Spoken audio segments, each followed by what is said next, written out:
ये जो ठगबंधन सरकार है, जो भाजपा को हराने के नाम पर वोट लेकर आए थे जेजेपी वाले, और आज उसी भाजपा की गोदी में बैठ के इस प्रदेश को लूट रहे हैं। ये खानदानी रजवाड़े राजघरानों को, इनकी लूट की दुकान को बंद करके अब आम गरीब आदमी किसान मजदूर के बेटे की सरकार होगी। ई टेंडरिंग करवा के सरकार जो है ना कमीशन खोरी अपने पास लेना चाहती है, उसका मुख्य उद्देश्य ये है। नहीं तो जो काम ई टेंडरिंग के माध्यम से भी उसी जेईएसडीओ ने, उसी सेक्रेटरी ने, उसी बीडीओ ने करवाने हैं। और सरपंच अगर पेमेंट नहीं करेगा तो वो अधिकार है, वो बीडीओ उसके एक हफ्ते बाद पेमेंट कर देगा। फिर सरपंच बनाने की जरूरत क्या थी? पार्टी का गठन होगा। पैसा कर्मचारी का है, उसको शेयर बाजार में सरकार को लगाने का कौन सा अधिकार है? भाई जिस कर्मचारी का पैसा है उसको शेयर खरीदने होंगे, अपने आप ही ना खरीद लेगा। ये सरकार अगर अडानी इनका वो चला, उसके अगर वो शेयर खरीद लिए होंगे तो कर्मचारी के तो पैसे गए। आप दुष्यंत चौटाला के हलके से आए हैं, तो क्या कुछ लोग वहाँ पे कह रहे थे, लोग खुश हैं वहाँ पे? बहुत खुश हैं, इतने खुश हैं कि वो दुष्यंत का नाम लेते ही जो ना पता नहीं क्या क्या बोलने लग जाते हैं। नमस्कार, मेरे साथ बलराज कुंडू जी हैं और जो एक जन जागृति यात्रा चली हुई है, 500 किलोमीटर से ज़्यादा चल चुके हैं और आज 16वें दिन में कलायत में प्रवेश किया है। जी स्वागत है आपका दायर न्यूज़। धन्यवाद। इस यात्रा करने का मकसद क्या है? इस यात्रा का मकसद, आज जिस प्रकार के हालात पूरे प्रदेश में बने हुए हैं, आज युवा परेशान है, किसान परेशान है, कर्मचारी परेशान है, खिलाड़ी परेशान है, सरपंच परेशान है, सब सड़कों पे बैठे हैं। आज प्रदेश का बुजुर्ग पेंशन कटने से परेशान है, गरीब आदमी फैमिली आईडी के में इनकम के नाम पर जो बहुत बड़ा खेल हो रहा है, उसमें उसका राशन कार्ड कटने से परेशान है। आज प्रदेश का हर वर्ग परेशान और पीड़ित महसूस कर रहा है, और उसका जो विधानसभा में जिस प्रकार का खेल मैं देखता हूँ, वहाँ सत्ता पक्ष और विपक्ष प्रदेश के मुद्दों पे बात ना करके किसान, गरीब, मजदूर, युवा, कर्मचारी, व्यापारी की बात ना कर, उन मुद्दों की वो एक दूसरे पर टिक्का टिप्पणी करके, शेरो शायरी करके उस विधानसभा की गरिमा को तार तार कर रही है। वहाँ इस गरीब की चर्चा नहीं होती, प्रदेश का विकास कैसे हो, युवाओं को रोजगार कैसे मिले, किसान की जो है ना हालत को कैसे सुधारा जाए। वाहियात में समय बर्बाद करके जो है ना वो टाइम पास करते हैं। ये एक ऐसी पीड़ा जो मैंने विधानसभा में देखी, उस पीड़ा के लिए मैं इस प्रदेश के लोगों को जगाने के लिए, आज महंगाई चरम सीमा पर आसमान छू रही है और लूट और भ्रष्टाचार की तो सीमाएं सारी तोड़ दी उसने। बेरोजगारी में आज प्रदेश नंबर 1 हो गया है। सारी चीजों के लिए ये सत्ता परिवर्तन का खेल जो चलता रहा, चेहरे बदल जाते हैं, व्यवस्था नहीं बदलती। अब व्यवस्था परिवर्तन करना होगा, और व्यवस्था परिवर्तन के लिए गरीब किसान के बेटा बेटी जो पढ़े लिखे हों, ऊर्जावान हो, नई सोच वाले हों, जो ना बिके ना झुके, जो सत्ता भोगने के लिए नहीं, जनता की सेवा करने के लिए राजनीति में आए, ऐसे युवा चेहरों को आगे बढ़ाकर प्रदेश की विधानसभा में 60-70 जब तक युवा नहीं आएंगे, अच्छी सोच वाले जो जनसेवक बन के प्रदेश के अंदर जो है ऐसी नीतियां और कानून बनाएं, इससे युवा का भविष्य सुधरे, किसान मजदूर का भविष्य सुधरे, गरीब कर्मचारी व्यापारी का भविष्य, उस चेतना को लेकर ये जन जागृति यात्रा मैंने निकाली है। इसके मेरा मुख्य उद्देश्य है युवाओं की भागीदारी राजनीति में हो, को लेकर मैंने जन जागृति यात्रा निकाली है। जी कुंडू साहब, चाहे किसान आंदोलन हो, इतना बड़ा आंदोलन रहा, लेकिन आपकी एक अहम भूमिका रही उसके अंदर भी। अब बेरोजगार युवाओं को लेके या फिर महंगाई को लेके आप पैदल चल पड़े हैं, तो इस यात्रा में 500 किलोमीटर से ज़्यादा की यात्रा है, कितना कुछ आपको बदलाव दिखा, लोग मिले होंगे, क्या कुछ मैसेज?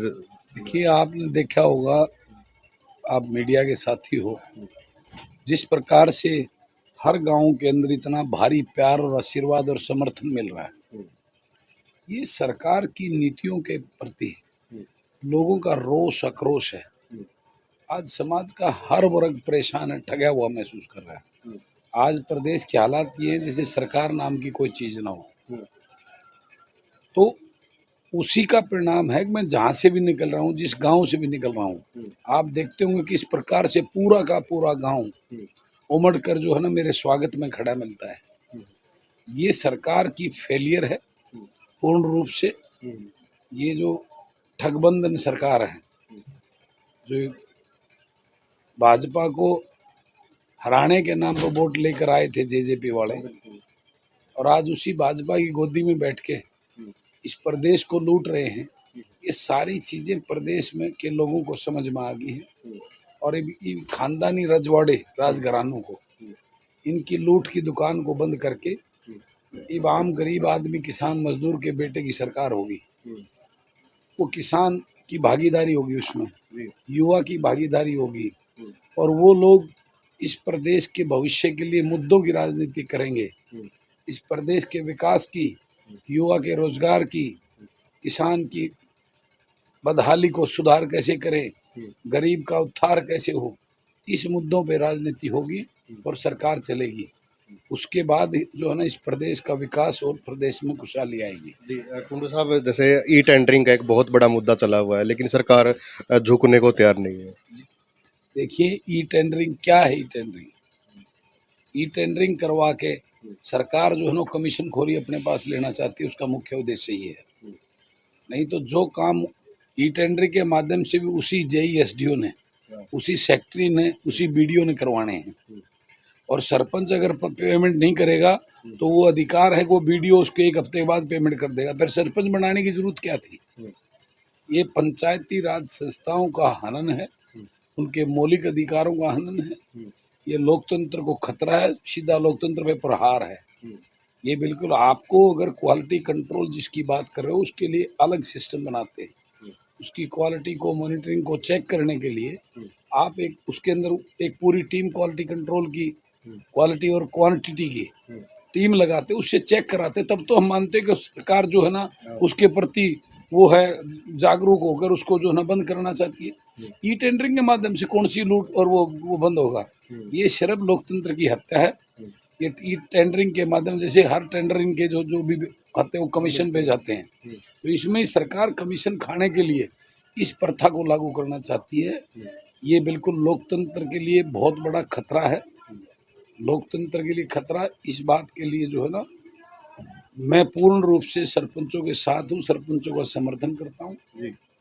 ये व्यवस्था बिल्कुल गलत है, नहीं होनी चाहिए। सरपंच जो है गांव का मुखिया होता है, और कभी इमरजेंसी में कोई काम करना पड़े उसके लिए टेंडर प्रोसेस करना ठीक नहीं है। एक बाहर का एक कोई ठेकेदार है, उसको क्या पता कैसे काम होगा? सरपंच का जब तक सरपंच के सहयोग गलियाँ ही नहीं बनेगी, उसकी पैमाइश नहीं होगी, उसके तरह तरह के आपसी विवाद होते हैं वो दूर नहीं होंगे, उसको सरपंच ही हल करवा सकता है। तो ये पूरा प्रॉपर जो है ना ये इनका प्रोपगंडा है। इसको इस टाइप की बातें देकर ये सरपंचों के अधिकारों का जो है ना हनन है, इससे ज्यादा कुछ नहीं है। अब पुरानी पेंशन की अगर बात करें, पीछे मुख्यमंत्री जी का एक स्पीच भी आई थी जिसमें मुख्यमंत्री जी व्हाट्सएप का ज्ञान बांट रहे थे, तो पुरानी पेंशन को आप कितना समर्थन करते? आप एक बार बताओ, पैसा कर्मचारी का है, उसको शेयर बाजार में सरकार को लगाने का कौन सा अधिकार है? भाई जिस कर्मचारी का पैसा है उसको शेयर खरीदने होंगे, अपने आप ही ना खरीद लेगा। ये सरकार अगर अडानी इनका वो चला उसके अगर वो शेयर खरीद लिए होंगे तो कर्मचारी के तो पैसे गए, 42% शेयर डाउन हो गए अडानी के। अब तो ये कौन सा, ये लोकतंत्र में है? आपका पैसा आप अपनी मर्जी से कहाँ लगाओगे, क्या शेयर खरीदोगे, तो आपके ऊपर डिपेंड करता है। आप उस पर डाका कैसे डाल सकते हो? ये टोटली जो है ना ये प्रथा बिल्कुल गलत है। इसका मैं विरोध करता हूँ, और मैं ओल्ड पेंशन स्कीम के पक्ष में, उसको लागू कराने के उसके पक्ष में हूँ, और पूरी हर बार मैं उस बात आवाज़ को उठाता हूँ, आगे भी इस आवाज़ को पुरजोर उठाऊंगा। पिछले दिनों पंचायती चुनाव थे, जिला परिषद के चुनाव थे, तो ये जो गठबंधन सरकार है कहीं पे जेजेपी का जोत बांध रहे आपस में, लेकिन गठबंधन दिखा रहे हैं। तो इससे जो हम बात भी कर रहे थे कि आपका गठबंधन भी है, लेकिन क्या कुछ मैसेज ये देना? ये गठबंधन नहीं, ठगबंधन की सरकार है। ये इस प्रदेश को एक दूसरे मिलके दोनों लूट रहे हैं, उससे ज़्यादा कुछ नहीं है। और ये बात प्रदेश के लोगों को अच्छी तरह के समझ में आ चुकी है। और आप देखेंगे कि 2024 के अंदर इस प्रदेश के अंदर एक नई राजनीतिक चिंगारी जो इस मेरी जन जागृति यात्रा से भड़क चुकी है, ये 2024 में एक बड़ा ज्वालामुखी तरह एक विस्फोट होगा और प्रदेश के अंदर युवा चेहरे, एक नई सोच वाले युवा विधानसभा में जाएंगे और इन भाजपा, जजपा, कांग्रेस के पुराने लूट और झूठ की राजनीति को लोग, प्रदेश के लोग बिल्कुल नकारेंगे। एक नए उसके तौर पर जो है ना, एक परिवर्तन का जो है ना दौर आएगा। आप दुष्यंत चौटाला के हलके से आए हैं, तो क्या कुछ लोग वहाँ पे कह रहे थे, लोग खुश हैं वहाँ पे? बहुत खुश हैं, इतने खुश हैं कि वो दुष्यंत का नाम लेते ही जो ना पता नहीं क्या क्या बोलने लग जाते हैं।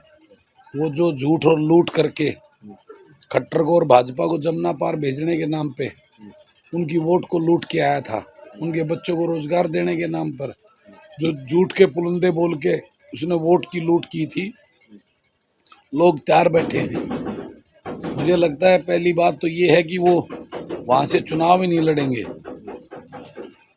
अगर चुनाव लड़ भी लिया तो उनकी जमानत जब्त करने का काम करेंगे वो लोग। जी। मैं आपको एक बहुत कड़वी सच्चाई बता रहा हूँ। पिछले दिनों राहुल गांधी की यात्रा, पैदल यात्रा थी, और अब आप निकाल रहे हैं पैदल यात्रा। थोड़े दिनों बाद इनेलो भी पद यात्रा निकाल रही है। सबको अधिकार है, निकालनी चाहिए। कितनी कठिन कठिन होती है, आपने तो खुद देखा है। देखिए, लोगों का प्यार आशीर्वाद मिलता है ना, तो सारी थकान और दर्द दूर हो जाता है। और लोगों की पीड़ा देखकर, लोगों की व्यथा सुनकर और अपनी बातें उनको सुनाकर एक अलग जोश, एक जुनून जो है ना पैदा होता है। इसको मैं कोई कठिनाई नहीं मान रहा।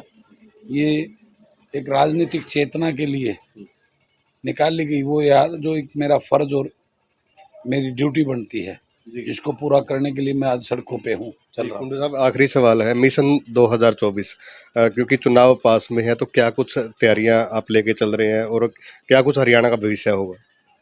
मैंने बताया ना, आने वाला 2024 के अंदर युवा चेहरे विधानसभा में आएंगे, पढ़े लिखे ऊर्जावान, और वो प्रदेश में व्यवस्था परिवर्तन करेंगे। तो पार्टी का गठन होगा?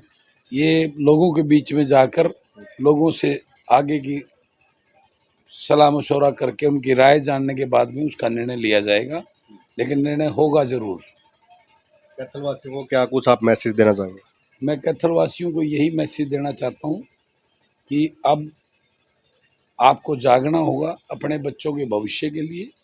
आज युवाओं का भविष्य खतरे में है, आज किसान बदहाली में है, गरीब आदमी का बुरा हाल है, महंगाई ने सबकी कमर तोड़ रखी है। तो आप सबको व्यवस्था परिवर्तन की इस लड़ाई में खड़े होकर अपना और अपने बच्चों के भविष्य के लिए इस लूट और झूठ की राजनीति, कांग्रेस, भाजपा और जसपा के लोगों को नकार कर प्रदेश में एक नए विकल्प की, युवाओं के, जो किसान गरीब का बेटा हो, उनको अपना प्रतिनिधि, अपना वकील बनाकर चुनकर विधानसभा में भेजे। मैं यही अपील और निवेदन करना चाहता हूँ आपके कैथल के लोगों को। जी, धन्यवाद बातचीत करने के लिए। तो कुंडू साहब की आपने बातें सुनी, और आप भी अपनी राय जरूर दें और कमेंट करें। धन्यवाद।